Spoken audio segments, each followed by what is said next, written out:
Hello everyone, welcome to state PSC stars. Harappa सभ्यता प्राचीन इतिहास में आज पार्ट 2 है। प्रश्न नंबर पहला है, सभ्यता का विशालतम भवन है। ऑप्शन ए है स्नानागार, बी अन्नागार, सी मंदिर, डी स्टेडियम। विशालतम भवन पूछा है, ऑप्शन बी अन्नागार सही है। विशालतम भवन अन्नागार है। प्रश्न नंबर 2 है, हड़प्पा के लोगों की सामाजिक पद्धति थी।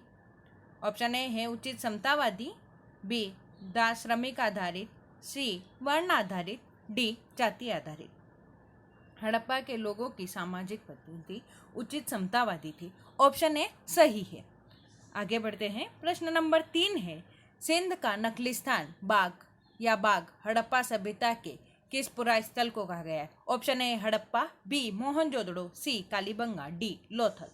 तो सिंध का नखलिस्तान व बाग हड़प्पा सभ्यता में मोहनजोदड़ो को कहा गया है। तो ऑप्शन बी सही है। आगे बढ़ते हैं। प्रश्न नंबर 4 है, सिंधु सभ्यता के संदर्भ में निम्नलिखित कथनों में से कौन सा कथन सत्य है? कथन 1 है, वृहद स्नानागार मोहनजोदड़ो में पाया गया है। कथन 2 है, हल से जुते गए खेत का साक्ष्य कालीबंगा से प्राप्त हुआ है। ऑप्शन ए है केवल 1, बी केवल 2, सी 1 व 2 दोनों, डी इनमें से कोई नहीं। पूछा गया है कौन सा कथन सत्य है? तो वृहद स्नानागार मोहनजोदड़ो में पाया गया है। कथन बिल्कुल सत्य है। मोहनजोदड़ो पाकिस्तान के सिंध प्रांत में है। तो ऑप्शन कथन 1 सत्य है। कथन 2, हल से जुते गए खेत का साक्ष्य कालीबंगा से प्राप्त हुआ, यह भी कथन बिल्कुल सही है। कालीबंगा भारत के राजस्थान में है। तो इस प्रकार कौन सा कथन सत्य है? तो ऑप्शन सी 1 व 2 दोनों सत्य है। प्रश्न नंबर 5 है, कौन कौन से नगर सिंधु सभ्यता के बंदरगाह नगर थे? ऑप्शन ए है लोथल व सुत्कागेडर, बी अलादीनो एवं बालाकोट, सी कुंतासी, डी उपयुक्त सभी। उपयुक्त सभी नगर सिंधु सभ्यता के बंदरगाह नगर थे। तो ऑप्शन डी सही है। आगे बढ़ते हैं। प्रश्न नंबर 6 है, वर्तमान भारत में सबसे अधिक जनसंख्या में हड़प्पा युगीन स्थलों की खोज किस प्रांत से हुई है? ऑप्शन ए है पंजाब, बी राजस्थान, सी उत्तर प्रदेश, डी गुजरात। सर्वाधिक हड़प्पा युगीन स्थलों की प्राप्ति गुजरात से हुई है। तो ऑप्शन डी सही है, गुजरात। प्रश्न नंबर 7 है, सिंधवकालीन नगर मोहनजोदड़ो से कौन सी वस्तुएं प्राप्त हुई है? एक है दाढ़ी वाले पुजारी की मूर्ति, 2 बृहद स्नानागार, 3 नर्तकी की कांस्य मूर्ति। ऑप्शन है केवल 1 व 2, बी केवल 2 व 3, सी उपयुक्त सभी, डी इनमें से कोई नहीं। ऑप्शन सी उपयुक्त सभी, दाढ़ी वाले पुजारी की मूर्ति, वृहद स्नानागार, सी नर्तकी की कांस्य मूर्ति, तीनों ही वस्तुएं मोहनजोदड़ो से प्राप्त हुई है। तो इस प्रकार ऑप्शन सी उपरोक्त सभी सही है।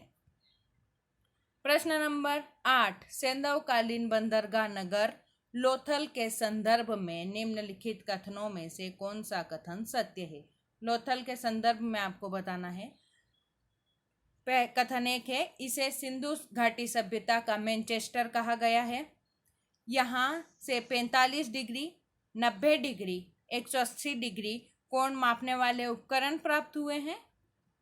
तीसरा है, अग्निवेदिकाएं, चित्रित भांड, आधुनिक शतरंज, घोड़े और जहाज की टेराकोटा आकृति प्राप्त हुई है। पूछा गया कौन सा कथन सत्य है? तो ऑप्शन ए है केवल 1 व 2, बी केवल 2 व 3, सी उपरोक्त सभी, डी इनमें से कोई नहीं। उपरोक्त सभी वस्तुएं गुजरात के लोथल से प्राप्त हुई है। तो इस प्रकार उपरोक्त सभी तीनों ही कथन सत्य है। प्रश्न नंबर 9 है, निम्नलिखित में से कौन सा कथन सत्य है? हड़प्पा वासी देवी एवं देवताओं की पूजा करते थे। दूसरा, हड़प्पा लिपि को खरोष्टी लिपि का रूप माना जाता है। तीसरा, उनके विशाल महल और मंदिर होते थे। ऑप्शन ए है केवल 1, बी केवल 1 व 2, सी उपरोक्त सभी, डी इनमें से कोई नहीं।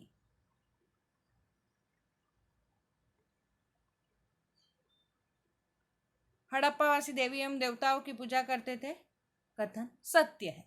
हड़प्पा लिपि को खरोष्टी लिपि का रूप माना जाता है, कथन गलत है। तीसरा, उनके विशाल महल और मंदिर होते थे, यह भी कथन गलत है। इस प्रकार केवल कथन एक सत्य है, तो ऑप्शन केवल एक ए आएगा।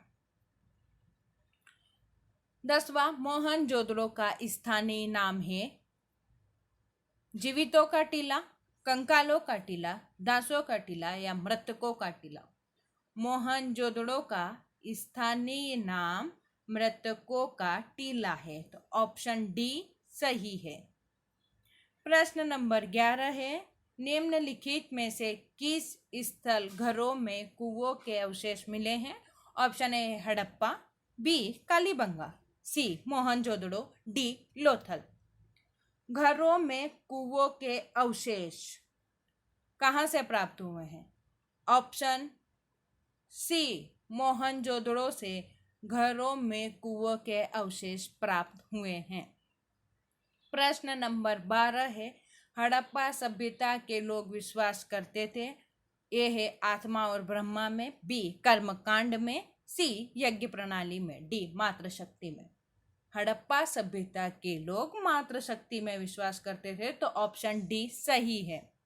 प्रश्न नंबर 13 है, हड़प्पा लिपि के बड़े आकार के 10 चिन्हों वाला एक शिलालेख निम्नलिखित में से किस स्थान पर प्राप्त हुआ है? ए देमाबाद, बी बनवाली, सी रोपड़, डी धोलावीरा। 10 चिन्हों वाला शिलालेख धोलावीरा से प्राप्त हुआ है, तो ऑप्शन डी सही है। धोलावीरा भारत के गुजरात में अवस्थित है। प्रश्न नंबर 14 है, निम्नलिखित में से कौन सा सुमेलित है? लोथल, गोदीबाड़ा, बनावली, पक्की मिट्टी की बनी हुई हल की प्रतिकृति, कौन सा सुमेलित है? ऑप्शन ए है केवल एक, बी केवल दो, सी दोनों, डी इनमें से कोई नहीं। लोथल में गोदीबाड़ा है, बिल्कुल सही है। बनावली से पक्की मिट्टी की बनी हुई हल की प्रतिकृति प्राप्त हुई है, बिल्कुल सही है। इस प्रकार ऑप्शन सी दोनों सही हैं। प्रश्न नंबर 15 है, सिंधु घाटी के लिए मेसोपोटामिया के लोग किस शब्द का प्रयोग करते थे? ऑप्शन है दिलमुन, बी मेगन, सी फेल्का, डी मेलुआ। सिंधु घाटी के लोगों के लिए मेसोपोटामिया के लोग मेलुआ शब्द का प्रयोग करते थे, तो इस प्रकार ऑप्शन डी सही है। आगे बढ़ते हैं। प्रश्न नंबर 16, चोंच में मछली दबाए चिड़िया एवं पेड़ के नीचे खड़ी लोमड़ी का चित्रांकन मिलता है, जो पंचतंत्र की लोमड़ी के कहानी के सादृश्य है। Option A Harappa, B Rangpur, C Lothal, D Kalibanga. Lothal से मछली दबाए चिड़िया एवं पेड़ के नीचे खड़ी लोमड़ी का चित्रांकन मिलता है, तो ऑप्शन सी सही है। प्रश्न नंबर 17 है, हड़प्पा सभ्यता में कई मोहरें प्राप्त हुई है। इस संदर्भ में निम्नलिखित कथनों में से कौन सा कथन सत्य है? इन मोहरों पर बेल की आकृति उत्कीर्ण की गई है। कथन 2, मोहरों ने सिंधु घाटी सभ्यता के दौरान विदेशी व्यापार की उपस्थिति को प्रमाणित किया है। ऑप्शन ए केवल एक, बी केवल दो, सी एक व दो दोनों, डी इनमें से कोई नहीं। पूछा गया है कौन सा कथन सत्य है, देख लेते हैं। बेल की आकृति उत्कीर्ण की गई है मोहरों पर, बिल्कुल सही है। मोहरों ने सिंधु घाटी सभ्यता में विदेशी व्यापार की उपस्थिति को प्रमाणित किया है, यह भी बिल्कुल सही है। इस प्रकार ऑप्शन सी एक व दो दोनों सत्य हैं। प्रश्न नंबर 18, सिंधु सभ्यता के संदर्भ में निम्नलिखित कथनों में से कौन सा कथन सत्य है? उस काल में भारत में कपास से वस्त्र बनाए जाते थे। कथन 2, सिंधु क्षेत्र में उत्पादित कपास को ग्रीक या यूनान के लोग सिंडन नाम से पुकारते थे। ऑप्शन ए है केवल एक, बी केवल दो, सी के एक व दो दोनों, डी इनमें से कोई नहीं। उस काल में कपास से वस्त्र बनाए जाते थे, बिल्कुल सही है। सिंध में उत्पादित कपास को ग्रीक व यूनान के लोग सिंडन नाम से पुकारते थे, यह भी बिल्कुल सही है। इस प्रकार कथन एक व दो दोनों सत्य हैं, तो ऑप्शन सी है। यह याद रखिएगा, ग्रीक व यूनान के लोग भारत में उत्पादित कपास को सिंडन नाम से पुकारते थे। प्रश्न नंबर 19, हड़प्पा कालीन नगर नियोजन प्रणाली के संदर्भ में निम्नलिखित कथनों में से कौन सा कथन असत्य है? असत्य, ध्यान रखिएगा, असत्य पूछा है यहाँ पे। कथन 1 है, हड़प्पा स्थलों में मुख्य रूप से 3 प्रकार के भवन पाए गए हैं। और कथन 2, नगर 2 भागों में विभाजित था, गढ़ तथा निचला नगर। तो ऑप्शन है यहाँ आपके पास केवल 1, केवल 2, 1 व 2, दोनों, या इनमें से कोई नहीं। असत्य पूछा गया है। हड़प्पा स्थलों में मुख्य रूप से 3 प्रकार के भवन पाए गए हैं। यह कथन बिल्कुल सत्य है। दूसरा आपसे पूछा गया है, नगर 2 भागों में विभाजित था, गढ़ तथा निचला नगर। यह कथन भी बिल्कुल सत्य है। इस प्रकार कथन 1 व 2 दोनों सत्य है। 3 प्रकार के भवन पाए जाते थे। वह भवन है, पहला निवास गृह, दूसरा सार्वजनिक भवन थे, और तीसरा सार्वजनिक स्नानागार थे। तो दोनों ही कथन बिल्कुल सही है। हमसे पूछा गया है असत्य, कौन सा कथन असत्य है? तो डी, इनमें से कोई नहीं।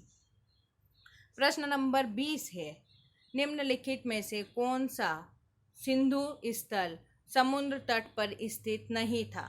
ए सुरकोटदा, बी लोथल, सी बालाकोट, डी कोटदीजी,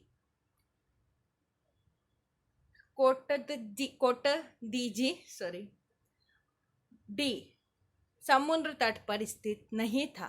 उपरोक्त तीनों नगर समुद्र तट पर स्थित थे। आज का सेशन यहीं समाप्त होता है।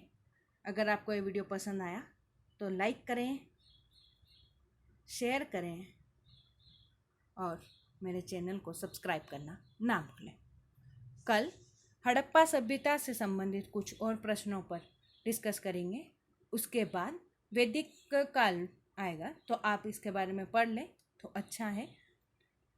एक मुगल कालीन क्षेत्रीय चित्रकला पर आधारित आर्ट एंड कल्चर पर एक विषय पर चर्चा करेंगे, मेंस आधारित प्रश्नों पर। धन्यवाद।